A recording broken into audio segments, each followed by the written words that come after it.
Have you thought about what you're getting your mom for Mother's Day? At Cozy Earth, they have a full line of apparel, PJs, shirts, socks, you name it, they have it. And if you buy any of their bedding, they have a 100-night sleep trial and a 10-year warranty, free shipping on orders over $50 or more. And our listeners get an exclusive discount of 21% off just by using our code INFOGO at checkout. And you can do that at cozyearth.com. Find the link and the code in the show notes. If you're laying mulch, bedding animals, covering seeds, or just want your property looking right, there's one name you need to know. Irwin Farms, Middle Georgia's #1 wheat straw provider. When it comes to quality wheat straw, it matters. Clean, consistent, and ready to work because they don't cut corners, they bale it. Whether you're a homeowner, gardener, farmer, or you're just getting your hands dirty for the first time, they've got you covered. You can find a link in the show notes. Just Google Middle Georgia's #1 wheat straw provider. Either way, you'll find Irwin Farms.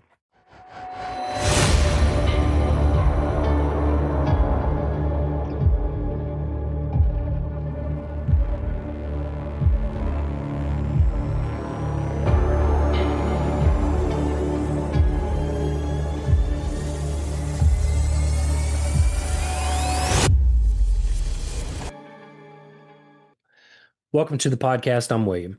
And I'm Kat. And that makes this Info on the Go. Feeding your curiosity everywhere you go. Absolutely, because we're Info on the Go.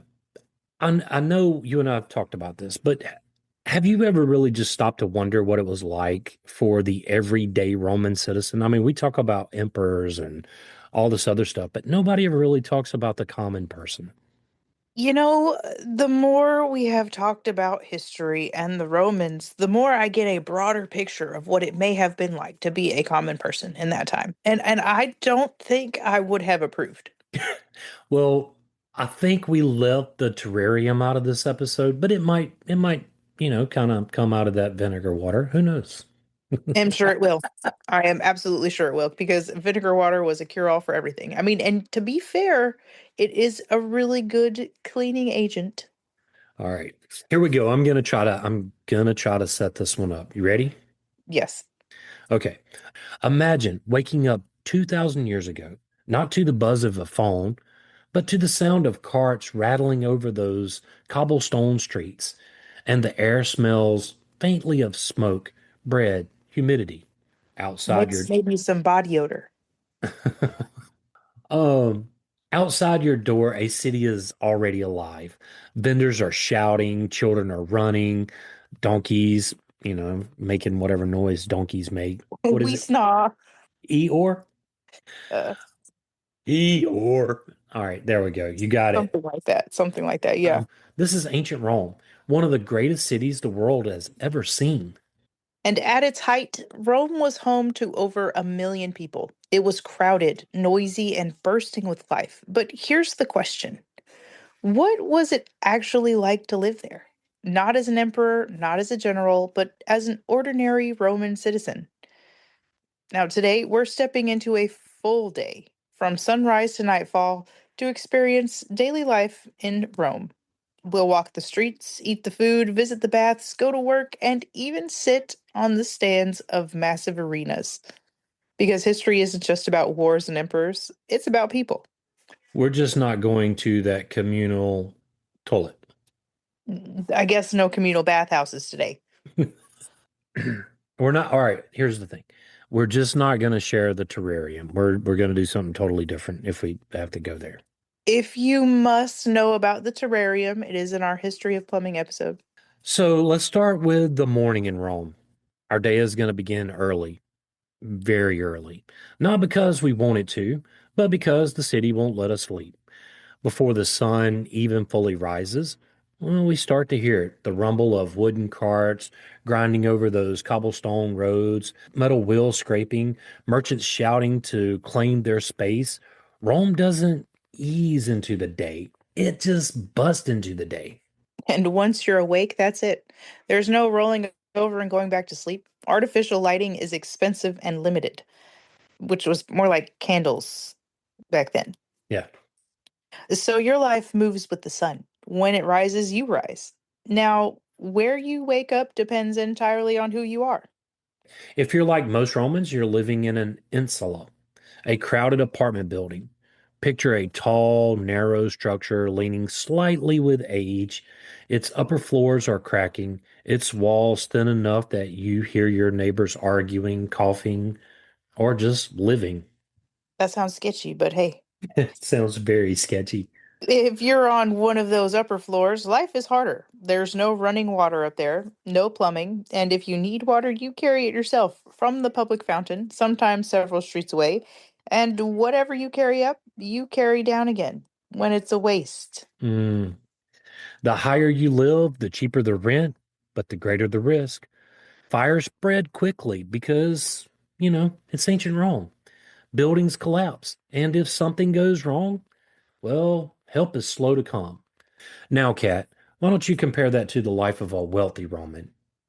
Instead of an insula, you wake up in a domus, a private home designed for comfort and status. And as you step out of your room, you're greeted by the soft glow of morning light pouring through the atrium, an open central courtyard. Sounds And beautiful. it sounds glorious. At the center is a shallow pool called an impluvium, quietly collecting rainwater from the roof above. The air feels calmer here, quieter, and even controlled. Servants may already be awake preparing the day. It's a completely different world. Same city, different reality. They're probably trying to toast that bread for you. Now, before anything else, we're going to eat and we're going to do breakfast, which is inteculum. It's simple, almost routine. There's no elaborate spread, no long, drawn out meal, just bread, maybe dipped in wine or oil, some cheese, a handful of olives, maybe some figs, or another piece of fruit if it's available. Right? It's not about indulgence, it's about fuel. Because the moment you step outside, everything changes. You open your door and Rome hits you all at once. The streets are alive, already packed with people moving in every direction. Vendors are shouting out prices. Customers are arguing. Animals, donkeys, dogs, even livestock push through the crowds. The streets themselves are narrow, lined with buildings, close in as you walk. And under your feet, stone, worn smooth by centuries of footstep.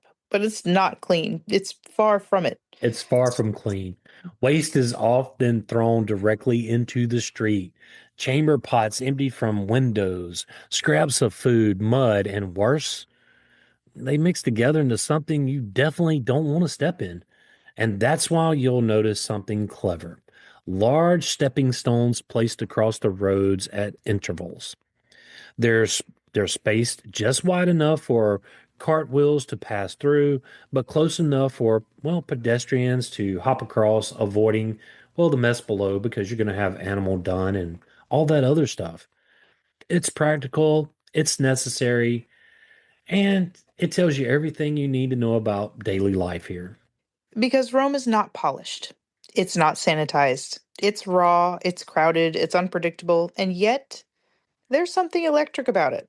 This is the center of the world at the time, the heart of an empire stretching across continents. Every street, every choice, every movement is part of something bigger. And as you step into that current of noise, motion, and life, your day in Rome has truly begun.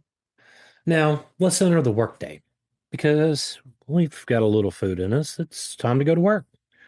And in Rome, what work looks like really depends entirely on who you are and where you stand in society. Because this isn't a world of equal opportunity, it's a world of layers, clearly defined, rarely crossed. If you're a wealthy Roman man, your day doesn't begin with labor, it begins with people coming to you. This is the salutatio, the morning greeting. Like salutations. I like that. At your home, just after sunrise, a line begins to form. These are your clients, men of lower status who, well, they depend on your influence, your protection, and your connections. You step into your atrium, and one by one they greet you. They might ask for legal help, financial assistance, a recommendation, maybe even food.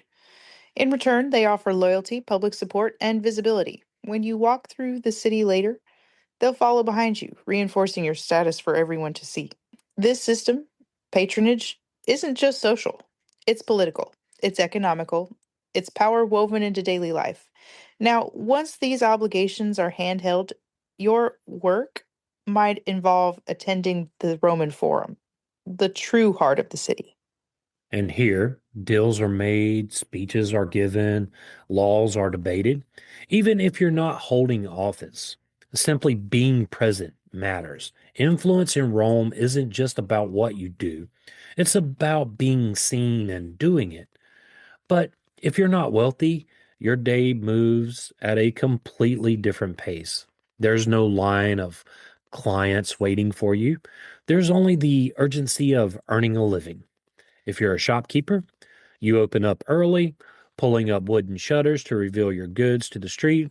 Your shop is probably going to be pretty small, maybe just a single room facing the road with your living space tucked behind or above it. If you're a blacksmith, your day is loud, hot, and physically demanding. The ring of hammer against metal echoes through the streets as you shape tools, nails, and hardware essential to the city's function. What did you Ting, say? ting, ting, There's no ting. hearing plugs? No Nope, plugs for my nope. ears? You better find some cotton if you're worried about it. No protection, huh? Some wool It, from a sheep, something.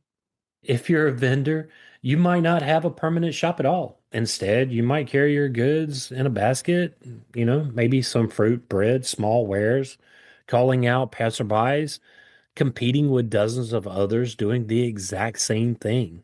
And then there are laborers, men who haul stone, unload cargo, carry water, or move goods from one part of the city to another. It's exhausting work, often done for little pay, and always uncertain. Because if you don't work, you don't eat. All of these lives intersect in one place, the Forum. Not just any open space, but the center of everything. The Roman Forum is part marketplace, part political stage, part social hub. It's where Rome comes together. It's be here or be nowhere. In this forum, you'll see merchants shouting over one another to attract customers, politicians delivering speeches to gathered crowds, citizens arguing about laws, rumors, and, well, the latest news. Street performers, beggars, priests, the officials, all sharing the same space. It's noisy, it's crowded, it's very much alive. You know, if you want to understand Rome, you stand in the Forum and just watch because everything passes through here. And then there's a group of people whose work underpins all of this, often unseen, often unheard, the enslaved. Now, slavery in Rome isn't hidden, it's everywhere. Enslaved individuals cook meals, clean homes, tutor children, manage businesses, farmland, and extract resources from mines. Their labor supports every level of Roman society. But their experiences, well, they vary widely. Some, especially those in households, might develop skills, earn trust, and even one day gain their freedom. These individuals become, well, freed men, entering society in a limited but real way. Others, well, they face harsher realities. In mines or large farm estates, conditions are brutal, long hours, dangerous work, little chance of escape. It's a system built on inequality, one that fuels Rome's wealth while costing countless people their freedom. And it's impossible to understand daily life in Rome without acknowledging that. By midday, the city had fully come alive. The wealthy have made their appearances, the workers are deep into their labor, the forum is buzzing with activity. Every street, every shop, every voice is part of a system that keeps this massive city moving because Rome doesn't run on emperors alone. It really runs on people, thousands upon thousands of them, all working in their own way to keep the empire alive. Now, let's get to lunch because it's midday and it's time to eat again. Lunch or prandium is it's quick and informal. For many Romans, especially the working class, cooking at home really wasn't practical. So they turned to something surprisingly modern, street food. Small food stalls and shops called thermopolia served hot meals to the public. Now, picture this steaming pots built into stone counters. The smell of lentils, stews, and roasted meats, people grabbing a quick meal before heading back to work. And the common foods really kind of included bread, which was a staple in Roman life, right? Porridge made from grains, eggs, fish, vegetables, and wine, which was often diluted with water. Romans didn't just eat to survive, though. They enjoyed food. Even simple meals were part of daily culture. Mm. Those sound pretty good though, except for the porridge. I'm not a porridge kind of guy. I mean, I like oatmeal every so often, but not as a lunch. But I mean, I've never really had a savory oatmeal. Same, same. I guess it would be if you just added rice to the stew. Maybe you could add oats too. I don't know. Maybe. Do you want to take a break here? You want to go on a little bit more? I would say just a hair more. Okay. So let's get into the Roman baths because, now comes one of the most important parts of the day, the bath.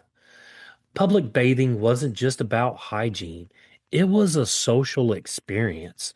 Large bath complexes like the baths of Caracalla were architecturally marvels.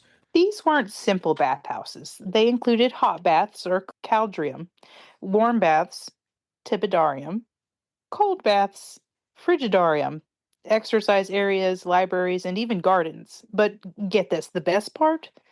They were affordable, even for ordinary citizens. A typical visit might go like this: you start by exercising, then move through progressively warmer rooms, ending in a cold plunge. But more importantly, you talk. Business deals happen here, friendships form, news spreads.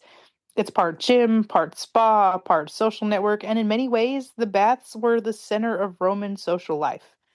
Hmm, And with that, I think we should take a break. absolutely. We'll be right back. So now that we're back,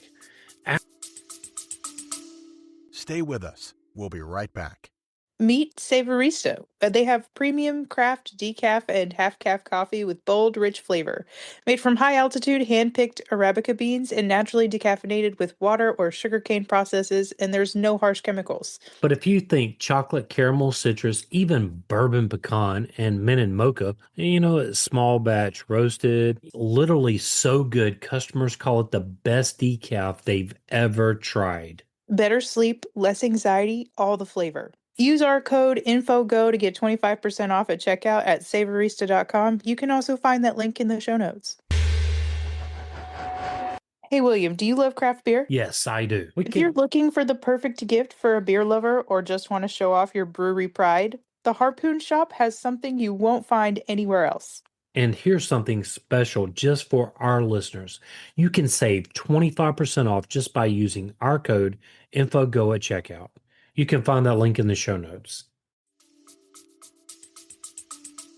After the bath, something kind of shifts. The intensity of the morning, the noise, the business, the constant movement begins to ease because the sun is still high, casting long shadows across the stone streets. But the pace of life softens just a little.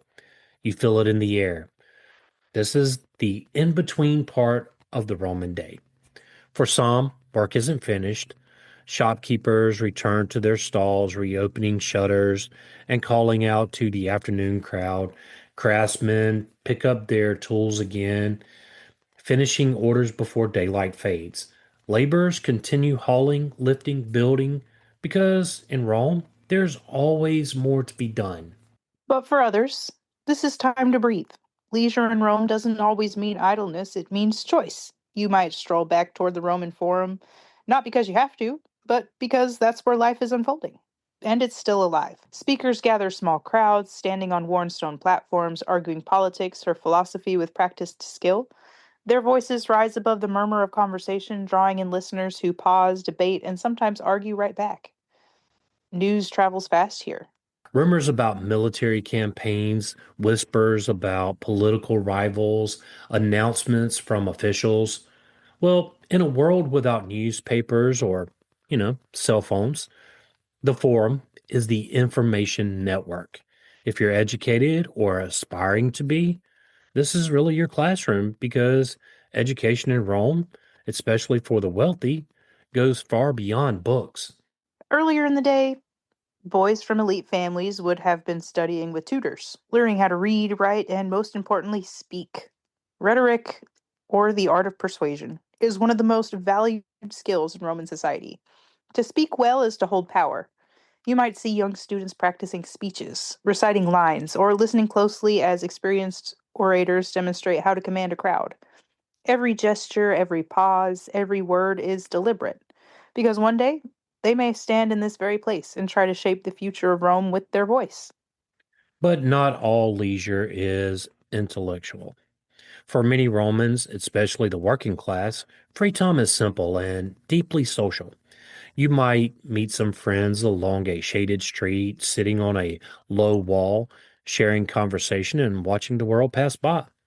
Maybe there's a game of dice happening nearby, small coins changing hands, laughter breaking out over a lucky roll. Children run through the streets, weaving between adults, turning the city itself into a playground. Vendors are still selling snacks, drinks, small goods, feeding the steady rhythm of movement that never fully stops. And then there are the performers, musicians playing flutes or lyres, street entertainers drawing small crowds with tricks, storytelling, or comedy. These moments are brief, informal, but they're part of the texture of daily life. So Rome doesn't need a stage to be entertaining. It just creates its own. I love that. That sounds awesome. As the afternoon stretches on, there's a growing sense of anticipation. Because everyone knows the biggest moments of the day are still ahead: the games, the gatherings, the dinners, the things people talk about the next morning. You can feel it building in the conversations, in the movement of the crowds, in the way people begin to drift towards certain parts of the city. Rome is catching its breath, but it's not winding down. It's preparing, because in this city, the day doesn't just fade away, it builds towards something. If you want to understand the true scale of Roman culture, its power, its priorities, and its pulse, you don't go to the forum, you go to the arena. And nothing captures that world more than the Colosseum. Rising high above the city, this massive structure dominates the skyline, an architectural statement of Roman engineering and authority. Built of stone and concrete, it could hold 50,000 to 65,000 spectators, all seated according to their place in society. Because even here, especially here, status matters. The emperor sits in the best seat with a clear view of everything below. Senators and elites, well, they surround him. Ordinary citizens fill the middle tiers. And at the very top, high above the action, are women and the poor. From the moment you arrive, you feel it, the noise. Thousands of voices echoing through stone corridors, vendors shouting, selling food, drink, the shuffle of sandals against worn steps as people find their places. Then the anticipation, because this isn't just about entertainment, it's an event. So the women and the poor got the nosebleed section, really. Right. The day often begins with animal hunts or venations. Exotic animals from across the empire are brought to the arena: lions from Africa, bears from Europe, even elephants. Hunters face them in carefully staged encounters, demonstrating both skill and Rome's reach across the known world. The message is clear: Rome controls nature, and Rome controls everything. Mm. By midday, the tone kind of shifts. This is when public executions take place. Criminals, prisoners of war, or those condemned by the state are, well, they're brought into the arena. Sometimes they're forced into staged reenactments of myths. Other times, they're left to face the wild animals or executioners. It's brutal and it's public because justice in Rome isn't hidden, it's displayed because it's a warning to anyone watching. But the main event, the one everyone waits for, comes later: the gladiators. These are trained fighters, some enslaved, some prisoners, some even volunteers seeking fame or fortune. They enter the arena to the roar of the crowd, armed and armored in different styles depending on their role. Each match is a story: different weapons, different tactics, different outcomes. The crowd becomes a part of it. cheering, shouting, reacting to every strike and near miss.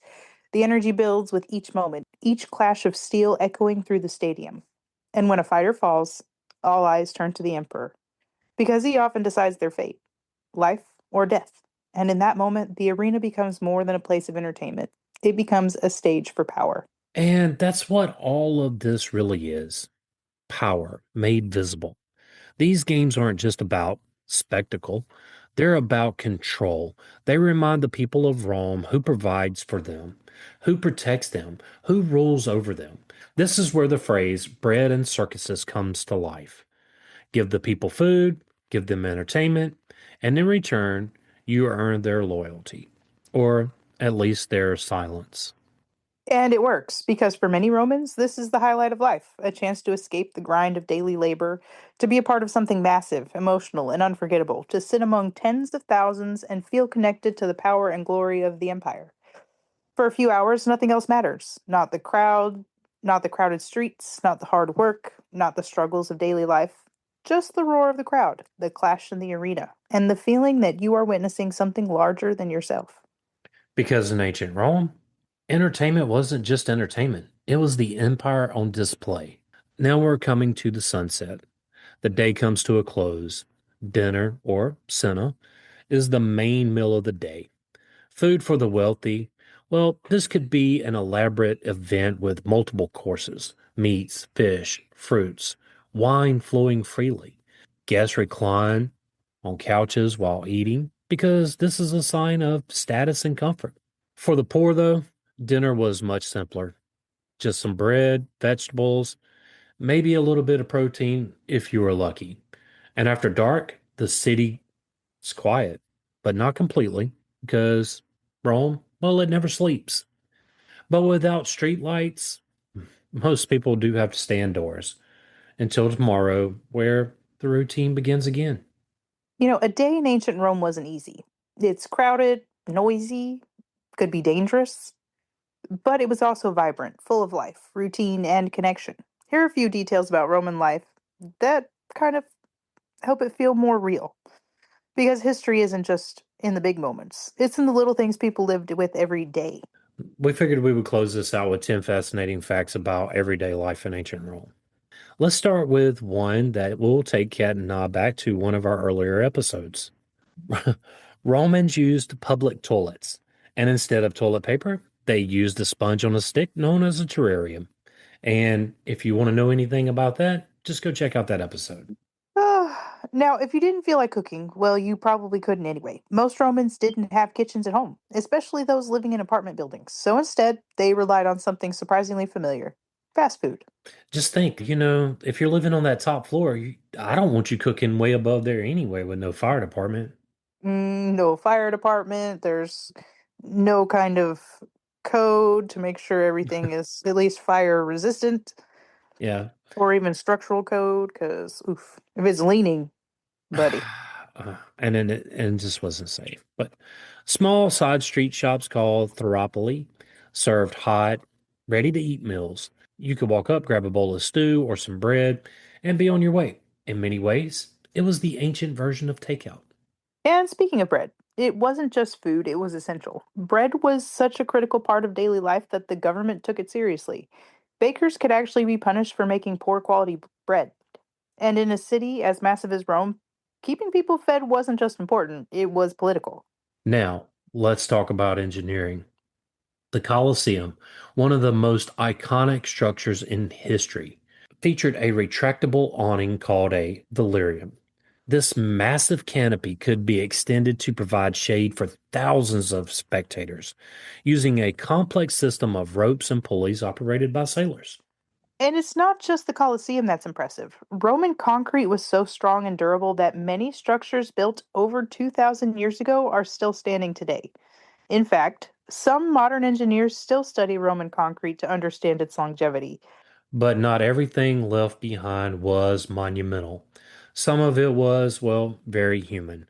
Graffiti, because it was everywhere in Roman cities. Walls were covered in messages, some political, some romantic, some crude, and some, well, downright funny. In places like Pompeii, You can still read these messages today, frozen in time. Think of it as Roman's text messaging. I suppose. Or like on the train cars. Leave your mark behind. Hmm. And then there were the baths. Massive public bathhouses could host thousands of people every single day. They weren't just for cleaning, they were social hubs, places to relax, exercise, and connect. Romans also cared about personal hygiene, just in their own way. Instead of toothpaste, they used abrasive powders made from things like crushed bones, shells, and charcoal to clean their teeth. Not exactly minty fresh, but effective though. And finally, you had clothing. Color mattered in Rome, especially one color in particular, purple. Purple dye was incredibly rare and expensive, made from sea snails.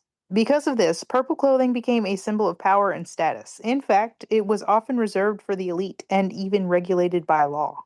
So the next time you're having some fast food, think the Roman Empire. I really loved this. I loved how we went back and just gave it to the people of Rome instead of giving it to the rulers and all that. Same, same. Let's Yeah. stick up for the common folk, okay? Yeah. I mean, I really love this. I mean, ancient Rome wasn't just an empire. It had people It that had to run on people. It didn't just seize the entire Mediterranean in a day. kind of just reminds you of today. Right. If you would like to support this podcast, tell a friend and help get the word out. If you would like to help us keep the show going, you can do so at Patreon. You can find that link in the show notes. And as always, William and I want to thank you for listening. Whether you just tuned in or been with us from day one, we want to say thank you, the listener. Join the Facebook group at Info on the Go, Over there, you can share with us your show ideas. or even ask us a question. But whatever you do, stop now, hit that follow button wherever you're listening to this podcast. Send us a text using the link in the show notes, or leave a review. Leaving that review really does help others find us. You can also email Kat and I directly at infoonthegopodcast@gmail.com. and you can find that link in the show notes. Till next time. Stay curious.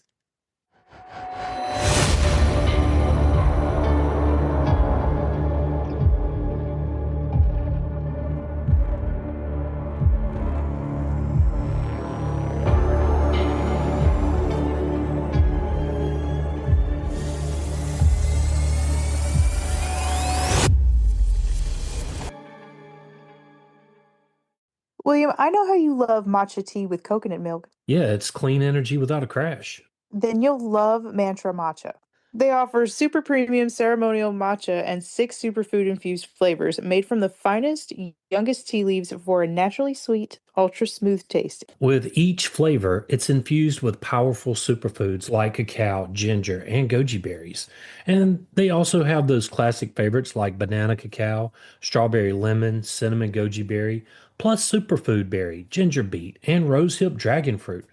It's organic, non GMO, gluten free with 0 grams of sugar. You can enjoy it like me, or maybe hot or in a smoothie like Cat. Every purchase helps provide meals to kids through No Kid Hungry. It's at mantramatcha.com. Get 15% off using our code INFOGO at checkout. Both links are in the show notes.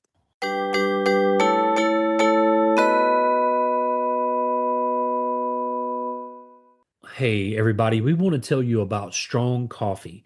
Every morning it starts with a choice. You can settle for just coffee, or you can rise up with strong coffee. And it's the world's strongest cup of joe. Strong isn't just a drink, it's a movement. It stands for striving to reach our natural greatness. It's born from one simple need: to be better. They rebuilt coffee from the ground up, infusing organic coffee with collagen, protein, nootropics, and functional ingredients that fuel your body and sharpen your mind.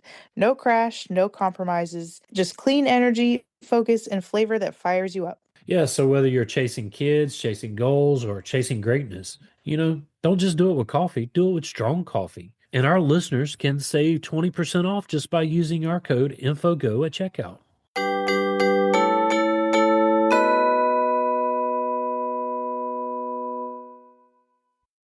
Hey, if you're looking for your favorite band or sports team or TV show, check out Old Glory. They've been in operation since 1969 and they have over 300,000 items. They have from the Beatles all the way to Metallica, NFL, NBA, it really doesn't matter what you're looking for. They have tees, hoodies, hats, gifts, everything a true fan could ever want. And it's family owned and operated. They have fast shipping, free standard delivery on every order. And you know what? Our listeners get a 15% off at checkout using our code INFOGO. You can find the link in the show notes.